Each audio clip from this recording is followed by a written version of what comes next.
I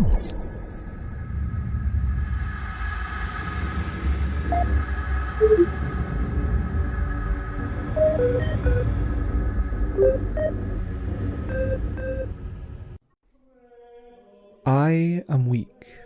He is strength. In him I am strong. I am imperfect. He is perfect. In him I am perfected. I am unfinished. He is finality. In him I am completed. Within catechisms familiar to all good and loyal subjects of the Emperor of Mankind are contained these truths. Through sublimation to His Majesty's divinity, we are elevated above the brute mundanity, transcending the meager scraps of flesh clinging to all our weak bodies, achieving some measure of His ultimate perfection. He once walked among us, and though He no longer does, in the physical sense, His light pierces the darkness of the galaxy, bringing His will to each and every dominion in His eternal Imperium. We are naught without Him, we are told. Humanity would crumble and be consumed, devoured by both wicked aliens and malicious emanations of the arch-enemy from beyond the veil. We are to Him a flock, and He our shepherd, in a relationship so thoroughly embedded into humanity's collective psyche by uncountable millennia of religions following this format, that to question it is essentially lunacy. The night closes in, and we cling to the fireside with the terror of beasts who know predators lurk in the murk. Yet the Emperor does not grant us a mere detached presence. At least not entirely. Through his hands are, should the words of the priests be believed, forged torch-bearers who guide us in ways far more direct than Scripture. It is these individuals this chronicle concerns itself with, those amongst us who, through virtue or deed, have been plucked from the skein and reforged as something else entirely. Know then that this is a record of the devout martyrs, the elevated pure, the living saints of the Imperium of man. The status of saint has existed within the Imperial Church for almost as long as the Church itself has. In the lost halcyon days of the Great Crusade, the Emperor himself was an ardent denier of his divinity. He claimed to just be a man, a being of prodigious psychic might, most assuredly, but ultimately a flesh-and-blood human akin to those he sought to rule. His imperial truth espoused a purely atheistic philosophy approaching the universe, stating that things that currently lay beyond the boundaries of human science, such as the nature of the warp, would ultimately come to be understood as mankind both recovered the knowledge it had lost and began to forge a brave new human future. All with him at the tiller, of course. Much of what transpired in the fires of the subsequent chapters of history have put paid to this. The revelation of the Emperor's divinity fundamentally shifted the course of the entire human species.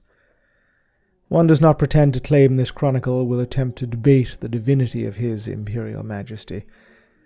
Such a thing would land me in the depths of the darkest inquisitorial penitentiary. The argument is moot, anyway. The Emperor is a god in all ways one can choose to define it, when set against the malignant intelligences that suckle upon the pain of the material world we mortals are cast amidst.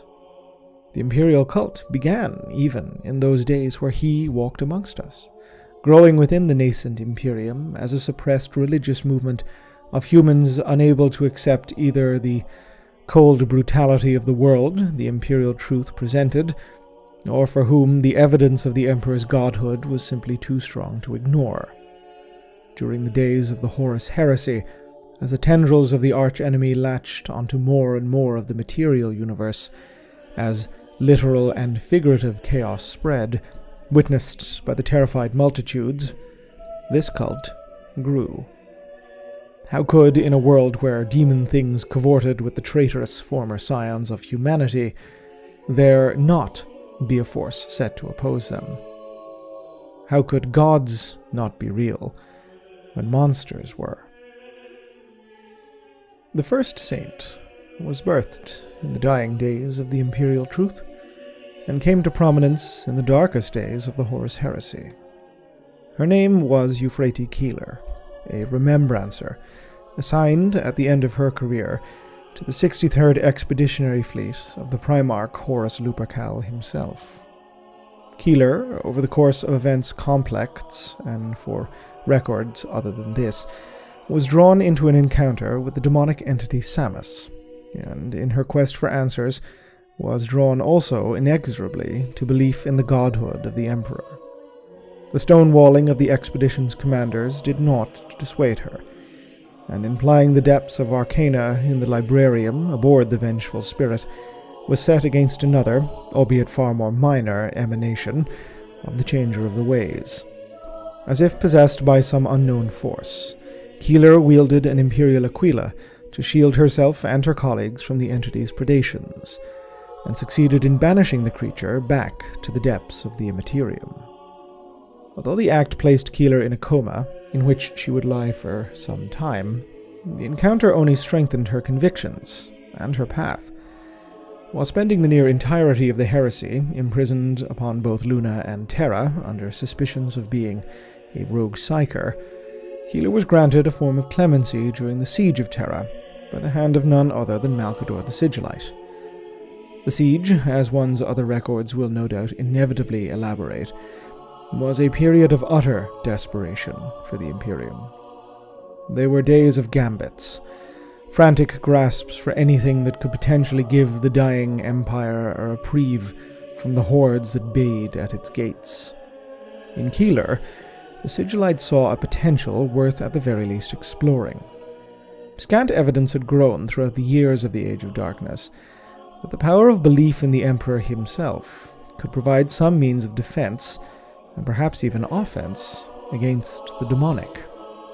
Bereft of options, Malcador reasoned that Keeler's release, supervised, of course, would serve as an experiment in the weaponization of human faith at the species' darkest hour. Ministering to the countless refugees trapped within the collapsing walls of the Imperial Palace, Euphrates Keeler became a beacon of hope for many, and an object of fear for others. With the swelling of belief in the divinity of the nigh-entombed emperor at the palace's core, she began to exhibit abilities precognitive, telepathic, chronomantic, and biomantic, despite having no actual psychic ability at the genetic level. Such power did not come without cost, however. Faith, as it turns out, is a remarkably crude tool, and deeply susceptible to usurpation if it is not carefully applied. The greater intelligences of the warp are swollen from the emotions of the material universe, and for whatever reason, those of humanity resonate especially strongly with their dread conglomerations. Like whirlpools of pure, malignant energy, they draw in our hopes, dreams, fears, and terrors. The path to damnation has ever been marked by decisions small, and thoughts only slightly astray. The faith Keeler was inspiring was passionate in the extreme, born of pure hopelessness, and within such feelings lies misery, entropy, suffering. One malignancy in particular, the grandfather god of plagues, is dread ruler of those sentiments, and the belief of Keeler's followers was so passionate, so misguided, that one of its greater emanations, a demonic creature by the name Korvax Utterblight, was able to force itself into material incarnation even within the walls of the Imperial Palace, wreaking great havoc and destruction before its banishment at the hands of both Keeler and members of the Legio Custodes. The event was a learning experience, bought at phenomenal cost to human lives, for the nascent cult Imperialis. Faith was a potentially extraordinary source of power, its prospects for the future of humanity astounding, but control over it must be ironclad. The predatory intelligences of the warp were supremely adept in their manipulations of the human mind and the human emotion. Only through unshakable devotion to aspects cardinal could any who wished to use faith for humanity's benefit be assured they were not feeding the very things they sought to destroy. In conversation with former 10th Company captain of the 16th Legion Astartes, Garviel Ken, a chastened but resoundingly devout Keeler espoused her refined beliefs upon what this meant for humanity. Holding up Captain Sigismund of the Imperial Fists as an example, she professed that humanity must be taught, singularly, to hate. That their individual lives could not be separated from that of the Emperor's. That this was how it simply had to be. That the universe had granted to humanity no other choice, but the purity of detestation. Not in the form of one Sigismund, but a billion, a trillion, uncountable, hating with all their hearts. All of humanity's potential, stripped away, replaced by the sole manifestation of disgust for the other. In doing so, Keeler was in many ways, unknowingly or not, casting forth what would become the bedrock for humanity's faith for 10 millennia hence. One need not tell acolytes that they were raised with merely two things in their hearts: hatred and the God Emperor, one and the same, intertwined in absolute. This is the only way, we are told, for the galaxy hates us and would see us burn. With the fury of the trillions can it be resisted, even if for a day, an hour. This faith, we are told, sustains us, defends us. It allows us to survive where all others would perish. It is abominable. It is atrocious. It lays under its boot all other possibilities and stamps them to dust.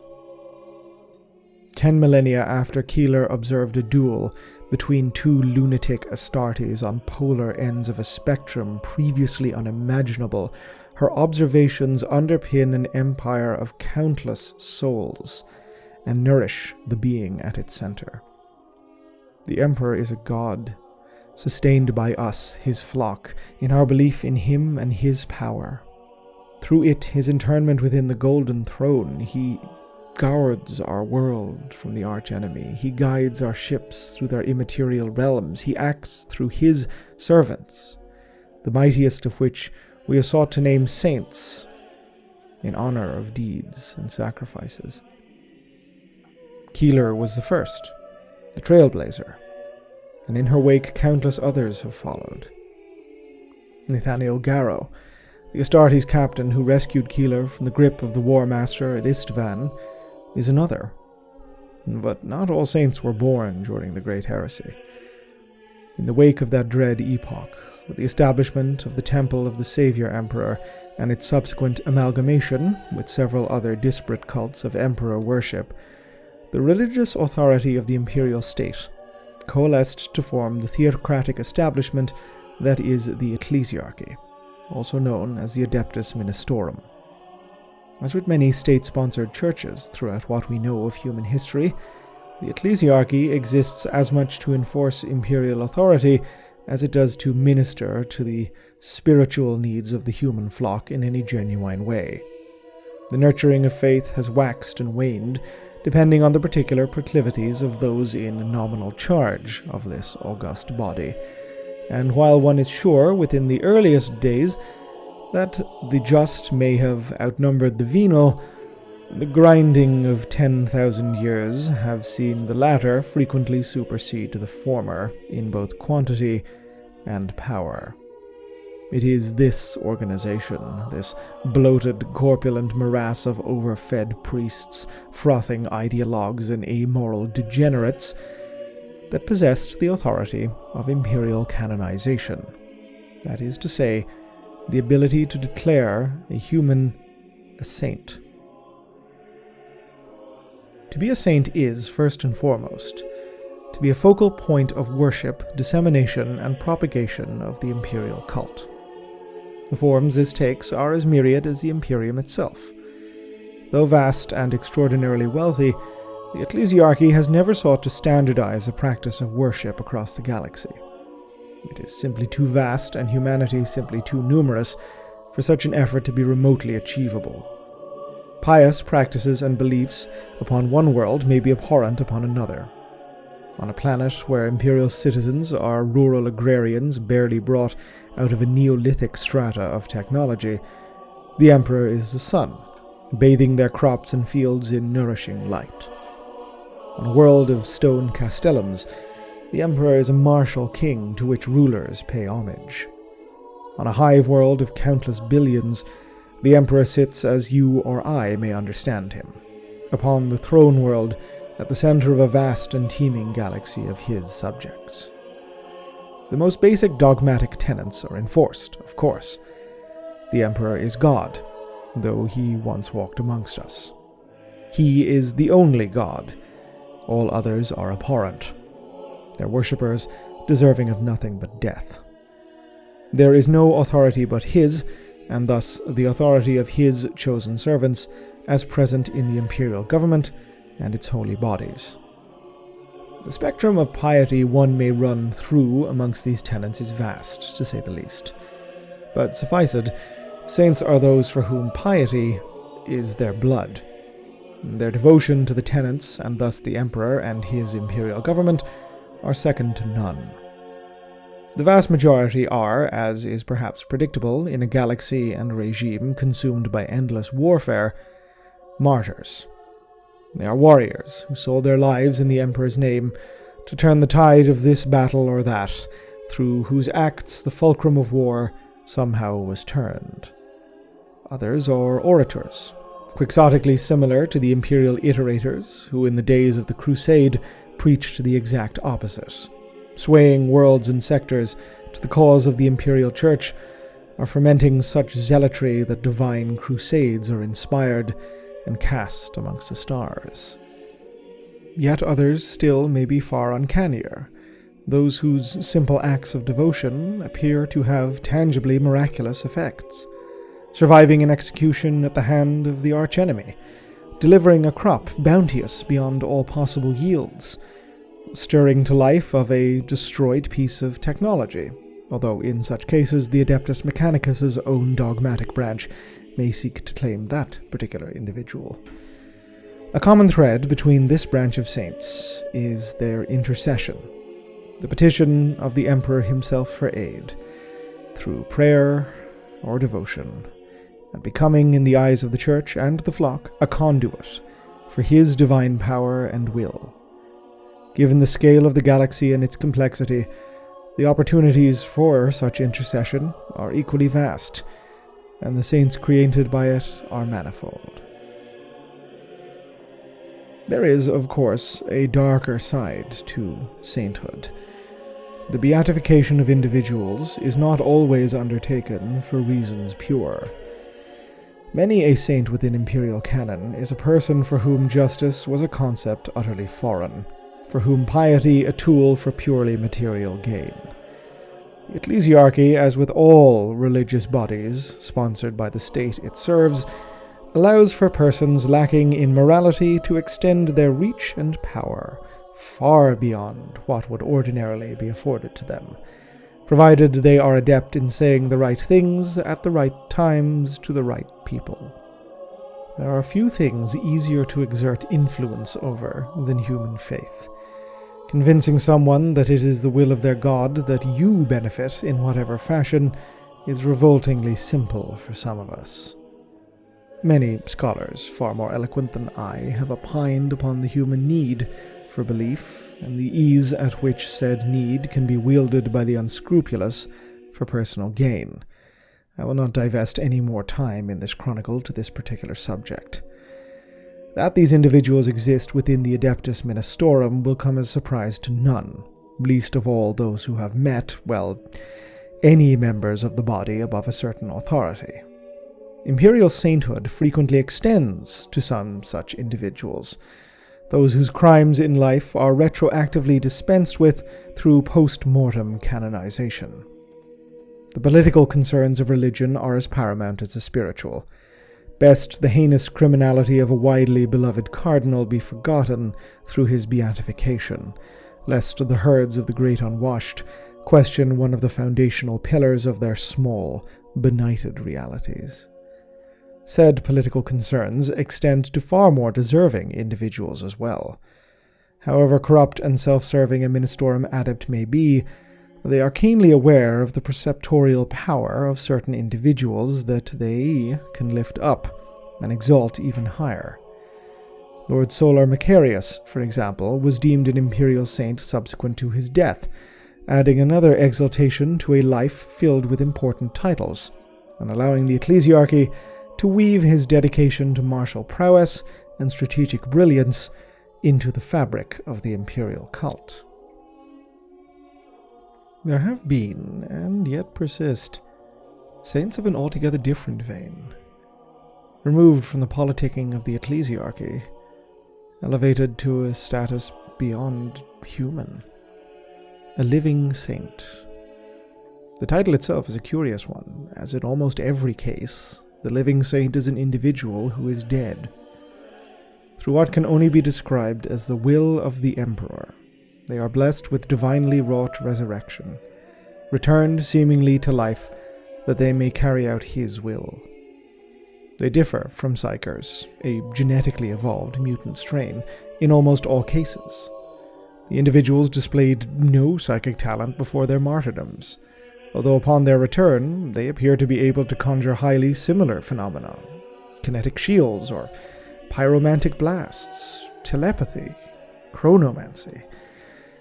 Debate rages amongst clandestine circles as to the nature of these powers. The Sisters of the Adepta Sororitas insist that such power is drawn from faith, miracles manifested through the devotion of the Emperor himself, blessings delivered from him to his servants.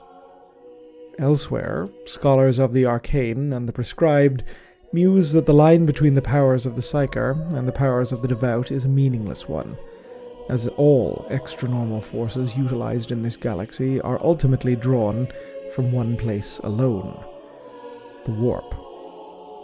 Psykers are merely the term humanity has applied to one of our own that has developed a genetic ability to access the powers of that non-world behind the world, a wellspring of fundamental universal energy, separated by the veil of the actual. Emotional resonance has often been observed to be key in such access. And what is faith if not a deeply emotional thing?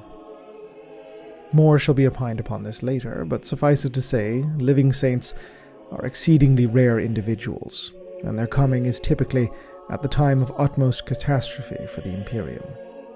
It should come as no surprise, then, that instances of living saints have increased as the 41st millennium drew to a close, and the Cicatrix Maledictum, the Great Rift, tore the skies apart. There have been several living saints of note. One, such as Saint Sabbat, has delivered an entire sector to the Imperium, such that it has been named after her.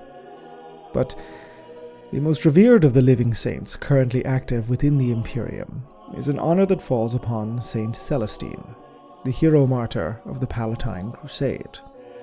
Initially entering imperial records as a Sister Repentia, whose crimes are unknown, Celestine fell upon the fields of the Palatine Schism after reaping a toll of hundreds of heretics. Although initially believed dead, she was delivered to life despite her grievous wounds, a feat marked by the Sisters of the Order of Our Martyred Lady as a clear sign of the Emperor's beneficence. Her victory in a fresh assault the following day saw her star rise yet higher, becoming eventually a figurehead for the Crusade and an icon for the faithful. Such was her clout that she was permitted to divert from the campaign's path to visit the shrine world of Sanctus Lys, reputed to have been visited by Saint Catherine, second in command to the founder of the Adepta Sororitas, Alesia Dominica. Entering a crypt alone, Celestine emerged the following dawn a changed woman, bedecked now in the armor of St. Catherine herself, and wielding the ardent blade. Even accepting the new raiment, Celestine was recorded as now possessing an uncanny, divine aura. Onlookers spoke of a radiance, both metaphorical and literal, as a soft light emanated from her very presence, bathing those nearby in warmth, both physical and spiritual. The Thorian inquisitors attached to the Crusade moved quickly, pushing the commander to proclaim the creation of a new living saint. Dozens of wars of faith followed, with Celestine becoming rapidly one of the most prodigious commanders in Sororitas history, before her ultimate fall on the world of Forax.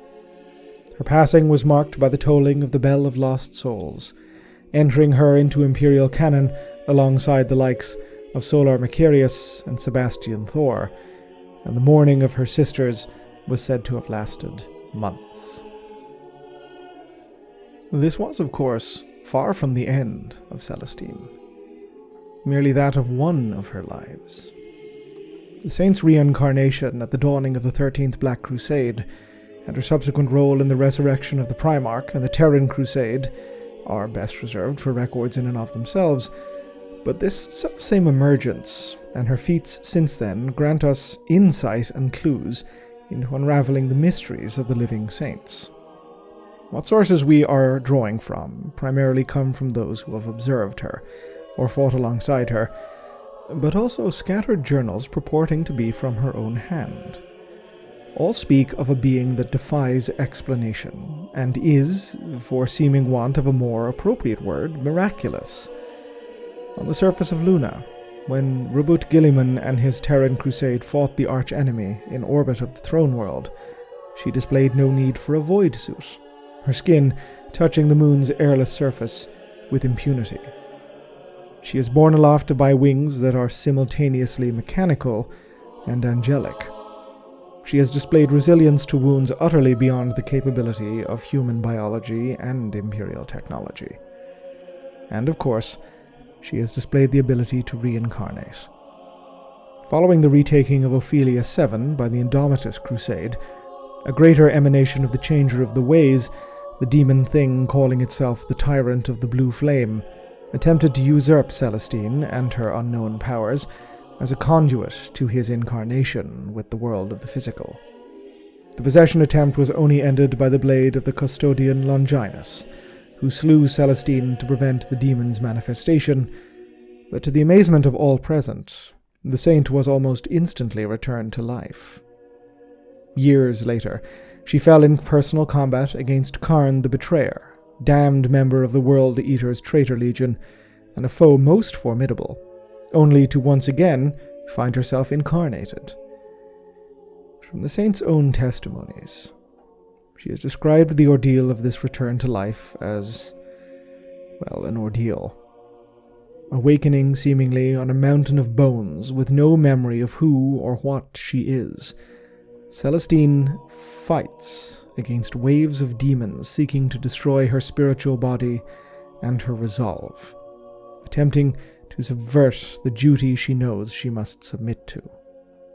She comes to realize the bodies and the bones she climbs across are hers, her previous lives, now etheric remnants, markers of times she cannot remember, for memory simply no longer matters. The earliest one places her in the Imperial Palace, as the bombardment cannons of the traitor legions lay waste to it, 10,000 years ago, at the genesis of faith, at the kindling of the flame that would become the Imperial cult Inferno. The link drawn here is remarkable.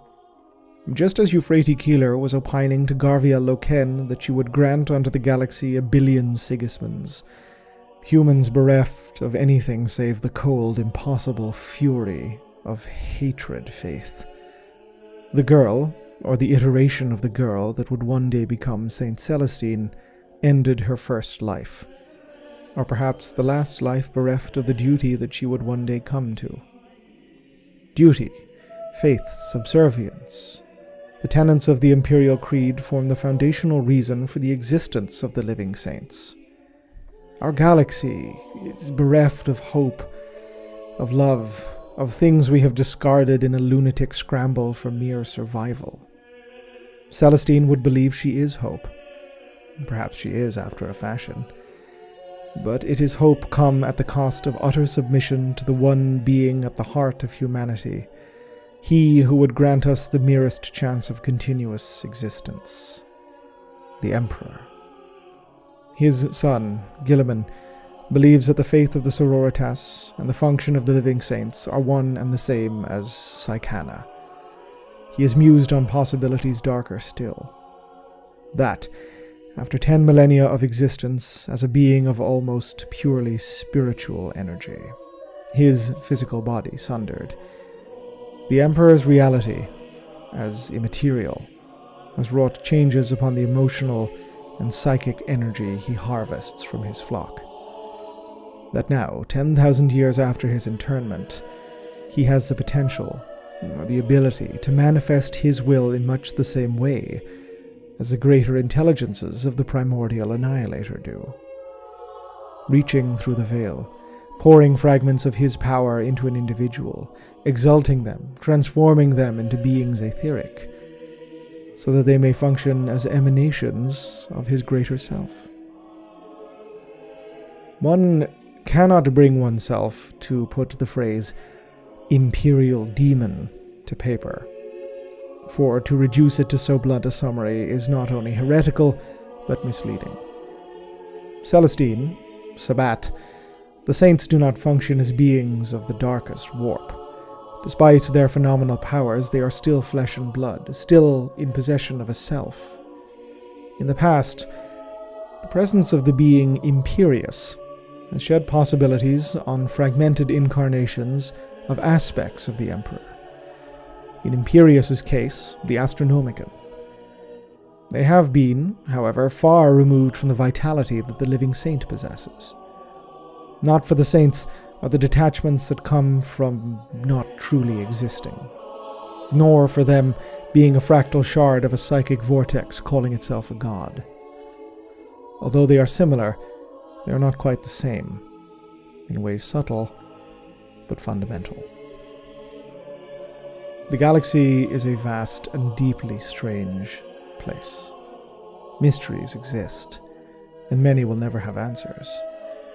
To fret over some answer will drive one to madness.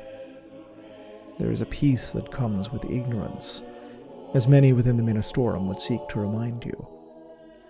Beings of extraordinary power, of unanswerable natures, are more common than we should ever be comfortable with. The avatars of the Eldari craft worlds, the Sanguinor, herald of the Blood Angels, the Legion of the Damned, rumors of a cancerous, clone thing in the depths of the Drukari's dark city. Hateful, terrible, wicked is this world of ours.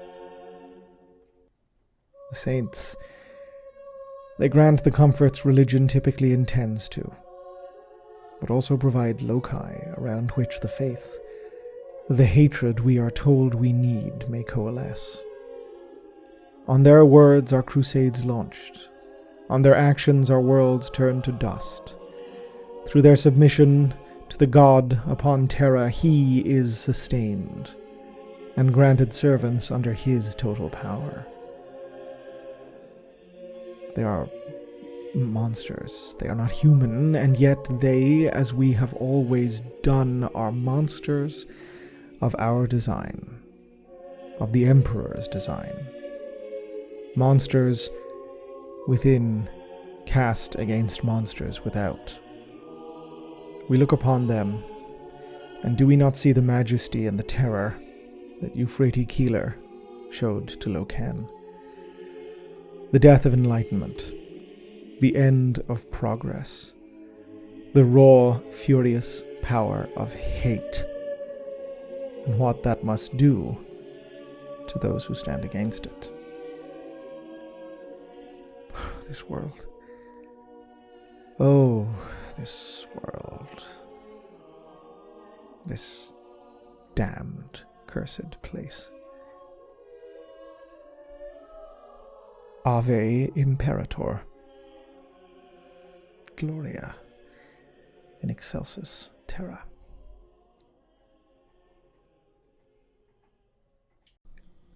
This video and this channel were made possible thanks to the very kind donations and support from my Patreon subscribers. If you'd like to help support the channel, head on over to patreon.com/OculusImperia. If you'd like to receive more updates about the channel and any future videos, you can contact me or follow me on Twitter @OculusImperia. Otherwise, please like, subscribe, comment, let me know your feedback, and as ever, thank you very much for watching.